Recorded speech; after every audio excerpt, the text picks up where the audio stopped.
वहीं gangster Lawrence Bishnoi ने NIA के सामने सनसनीखेज इंकशाफ किया है। जराये के मुताबिक बिश्नोई ने टॉप 10 टारगेट्स में सबसे ऊपर बॉलीवुड अदाकार सलमान खान का नाम लिया है, जिन्हें वो मारने की साजिश रच रहा था। बिश्नोई ने यह भी कबूल किया है कि उसने गोल्डी बराड़ के जरिए 2021 में गोगी गैंग को हथियार मुहैया कराए थे। इसके अलावा उसने सिद्धू मूसेवाला के कत्ल के लिए 50 लाख रुपए हवाला के जरिए भेजे थे। बिश्नोई ने यह भी कबूल किया है कि उसका गैंग कारोबारियों से उगाही के पैसों से ही चलता है।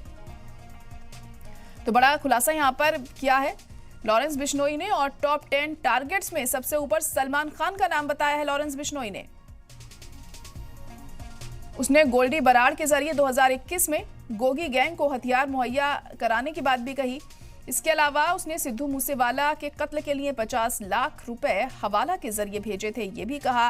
बिश्नोई ने यह भी कबूल किया है कि उसका गैंग कारोबारियों से उगाही के पैसों से ही चलता है।